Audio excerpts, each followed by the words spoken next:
Tim Donaghy's bribes were just the beginning. Hidden mafia ties, rigged finals games, shady deals that stole championships was the NBA's most iconic moment. The 2002 Lakers-Kings Game 6 decided by a criminal empire. Today, we expose how dark forces manipulated the sport and the referee who vanished after getting caught. Smash like if you think the league is hiding secrets, and watch until the end to see the tape that proves it, because in basketball, the truth always comes with a price. Chapter 1. The Ref Who Played the Odds. Tim Donaghy's gambling involvement is well documented, but questions still linger about how far the mafia's reach extended into the NBA. While the league has denied it, some believe Donaghy wasn't the only referee impacted by hidden interests manipulating the game. In 2007, a nuclear scandal detonated the NBA's golden facade. The biggest games weren't won on the court, they were rigged in shadowy back rooms.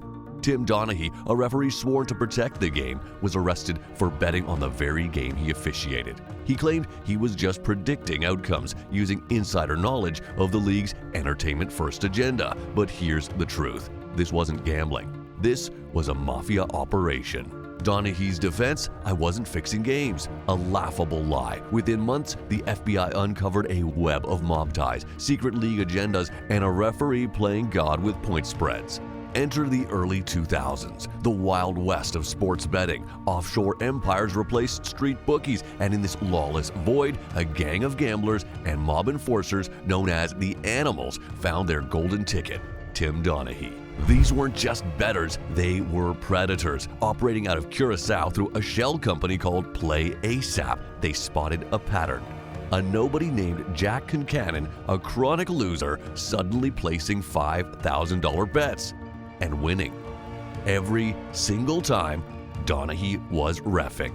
Over 4 years, the Animals funneled millions into games Donaghy controlled. They didn't care if he fixed outcomes or simply nudged them. His whistle was their weapon. The result? A 70% success rate. To put that in perspective, that's like winning the lottery 3 times in a row. Coincidence? Not a chance. But Donaghy wasn't just their puppet, he was their addict. His hunger for cash grew so reckless, he'd stash stacks of $100 bills in his NBA jacket. His wife Kim would find them, trembling with fear, but too terrified to ask questions.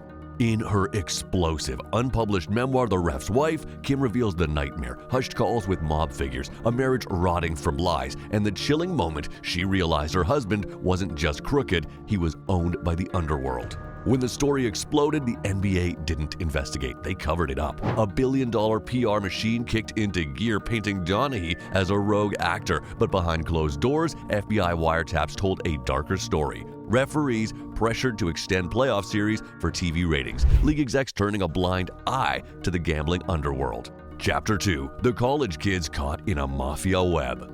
The City College of New York scandal is often seen as a textbook example of mafia involvement in college sports. While many argue that it was part of a larger pattern, some still question how deeply the mafia's influence reached in shaping the outcomes of the games. In the late 1940s, the City College of New York basketball team wasn't just a Cinderella story, they were a time bomb. A ragtag crew of Jewish and African-American kids from New York's concrete jungle. They clawed their way to glory only to become unwitting pawns in the mafia's deadliest game. Their stage? Madison Square Garden, the so-called Mecca of basketball. But beneath the roaring crowds and flashing lights, a darker spectacle unfolded. The Garden wasn't a court, it was a mafia casino. City College's players didn't just dribble and shoot, they danced on a razor's edge. Millions of dollars flooded underground betting rings on every game they played. At the center of it all, Harry Gross, a bookie with a smile like a switchblade. Gross wasn't just taking bets, he was orchestrating history, bribing cops, judges,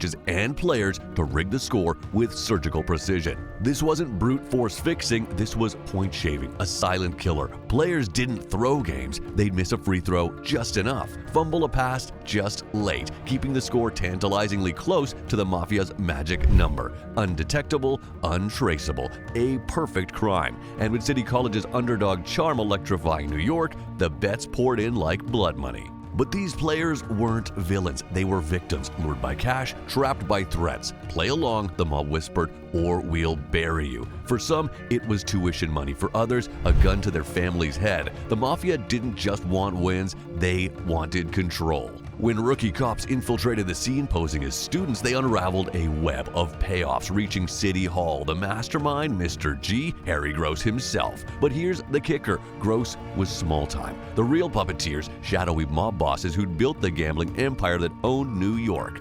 When the arrests hit, the fallout was nuclear. Heroes became felons, championships were erased, and the game, its soul was hollowed out. But this wasn't just about a few kids and crooked bookies. This was the mafia's dress rehearsal, a blueprint for rigging sports that would evolve and explode decades later. Chapter 3. A scandal straight out of Goodfellas. The Boston College scandal of the late 1970s is one of the most notorious examples of mob involvement in sports betting, and its ripple effects are still felt today. While it's clear that the criminal elements influenced the game, how much control they truly had remains debated. The 1978 Boston College basketball scandal wasn't just a crime, it was a mafia masterclass. A blueprint so ruthless, so cunning, it could have been ripped straight from the script of Goodfellas.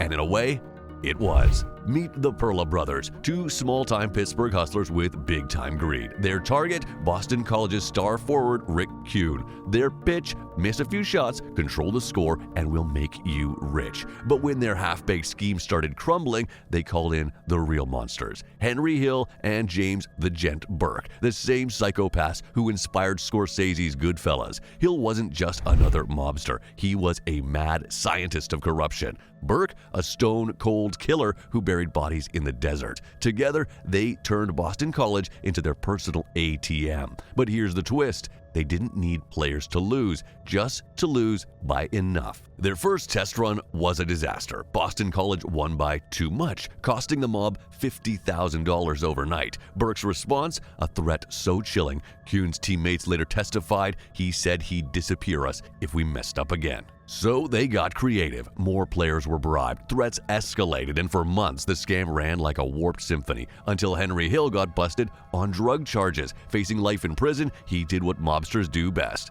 He squealed. The FBI's tapes exposed it all: rigged games, mob cash, and a shocking truth. The NCAA wasn't the target, it was the testing ground, a proving field for tactics the mafia would later use to infiltrate the NBA. And today, the league's cozy ties to Vegas gambling aren't just ironic, they're suspicious. Billions flow through the sports books, players get death threats from gamblers, and whispers of fixed games grow louder every season. Because here's the truth, the mafia never left sports. They just went corporate. Chapter 4. Vegas, Gambling, and NBA Corruption. The NBA's ties to gambling have raised eyebrows, and with good reason. As sports betting becomes more prevalent, the lines between entertainment and corruption continue to blur. But with billions on the line, it's important to ask, are these connections really as nefarious as they seem, or is there simply too much money at stake to ignore? The NBA's growing ties to gambling, especially in Las Vegas, have opened a door to whispers and suspicions, whispers of hidden forces, rigged games, and shady deals lurking in the background. Once a taboo subject, gambling is now deeply intertwined with the league, generating hundreds of millions in revenue, like the projected $167 million this season from betting and casinos. With sportsbooks like ESPN's ESPN Bet and Bet365 dominating NBA broadcasts and courtside ads, the lines between sports and gambling have blurred beyond recognition.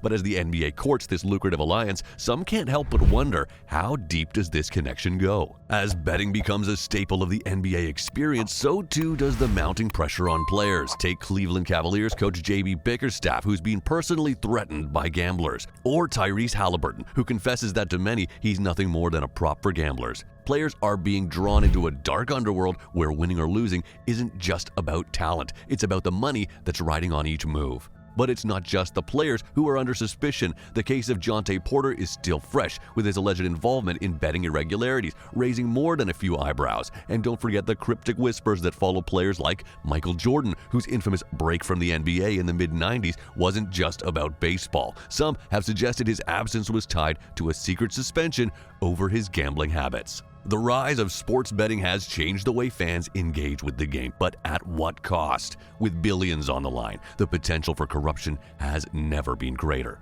The NBA insists on the integrity of its competition, yet history has shown that where there's money, there's always temptation. So, is the game we love truly being played fair and square, or are unseen forces still pulling the strings? Let us know your thoughts in the comments, and stay tuned for more deep dives into the NBA's most shocking secrets.